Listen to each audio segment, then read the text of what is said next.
क्या आपने कोई ऐसा जासूस देखा है जो अपना मुल्क छोड़ के दुश्मन मुल्क में जाए और वहां जाके बता दे कि मैं किस मुल्क से आया हूं, यानी कि अपना राज खुद ही खोल दे? अगर नहीं देखा तो आप देख लीजिए।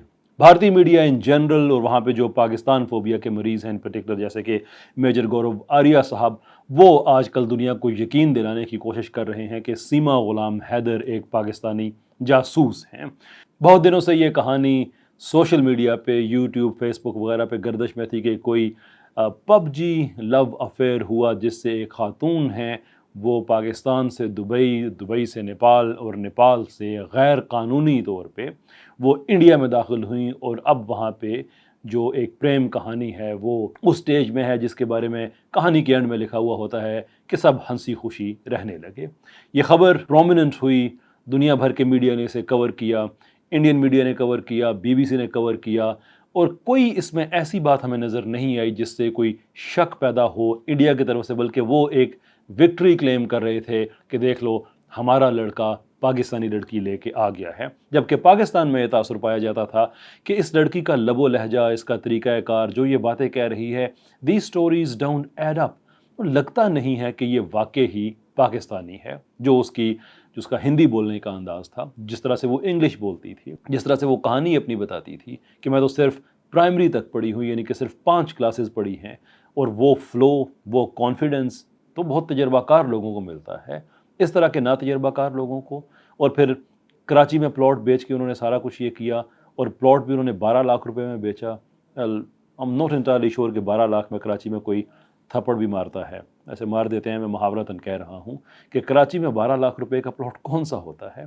तो ये सवालात पाकिस्तान से उठ रहे थे, और इसके अलावा भी बहुत से सवालात थे। मिसाल के तौर पे कि खातून जो अपनी उम्र 27 बरस बताती है, उसके शनाख्ती कार्ड पे उसकी डेट ऑफ बर्थ और year of birth in particular 2002 क्यों लिखा हुआ है। लेकिन इंडिया में बहरहाल एक खुशी का शादियाना हमें नज़र आ रहा था कि हमारा लड़का, पाकिस्तानी लड़की जो कि आमतौर पर बॉलीवुड में हम देखते हैं, उनको वो नज़र आ रहा था। लेकिन उसके बाद पता नहीं क्या हुआ कि एटीएस ने वहाँ पे रेड किया और उस लड़के को, जिसका नाम सचिन बताया जाता है, उसको, उसके फैमिली को और इस लड़की को वो उठा के ले गए। और उसके बाद फिर अचानक ही कहानियाँ चेंज होना शुरू हो गई। वो जासूस है, वो स्पाई है, और पता नहीं इस तरह की क्या बातें स्टार्ट हो गई हैं। नॉट एंटायरली श्योर कि इस कहानी को कहाँ पे लेके जाना चाहते हैं, लेकिन कुछ बड़ी अहम और दिलचस्प चीज़ें हैं जो इंडियन मीडिया की तरफ से आ रही हैं। नंबर 1 कि एटीएस ने जो क्वेश्चंस वहाँ पे पूछे सीमा गुलाम हैदर से, ये इंडियन मीडिया ही कवर कर रहा है, और हैरान कुन तौर पे ये वही क्वेश्चंस हैं जो यूट्यूबर्स काफ़ी दिनों से उठा रहे हैं। मिसाल के तौर पे कि तुम सिर्फ 5 क्लासेस पढ़ी हो, लेकिन फिर भी इतनी ज़्यादा तुम टेक ड्रिवन हो, कैसे? तुमने कैसे पाकिस्तान से दुबई, दुबई से नेपाल, नेपाल से तुमने इंडिया का सफ़र कर लिया? कैसे हो गया कि पबजी पे तुम्हें मोहब्बत हो गई, वगैरह वगैरह। ये वो क्वेश्चंस हैं जो यूट्यूबर्स बहुत टाइम से पूछ रहे थे। लेकिन कुर्बान जाएं एटीएस पे, जिसका काम है इंडिया की सुरक्षा करना, वहाँ पे लोगों को प्रोटेक्ट करना दहशतगर्दी के ख़िलाफ़, और उन्होंने भी अपना क्वेश्चनेयर मुरतब किया, उठाया यूट्यूबर्स के क्वेश्चन से, और अब वो ये सारी की सारी बातें पूछ रहे हैं। और इसके बाद मेजर गौरव आर्या साहब और बाकी जो इंडियन मीडिया है वो अब ये तासुर देने की कोशिश कर रहा है कि इस खातून का शायद कोई ताल्लुक आईएसआई के साथ था। और बड़ी अजीब बातें कही मेजर गौरव आर्या साहब ने।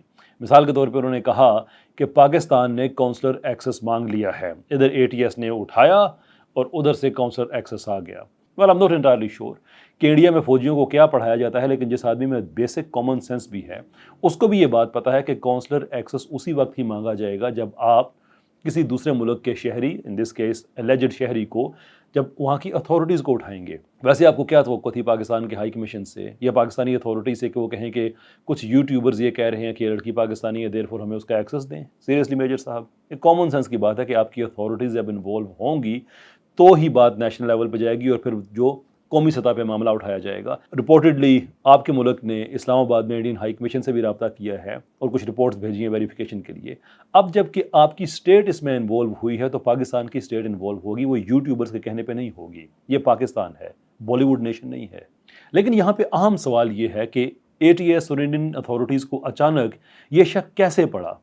कहीं ऐसा तो नहीं कि ये सारी की सारी कहानी फ्लॉप हो गई कि ये पाकिस्तानी लड़की है, और ये हो भी सकता है कि वो पाकिस्तानी हो, to at the moment we don't no.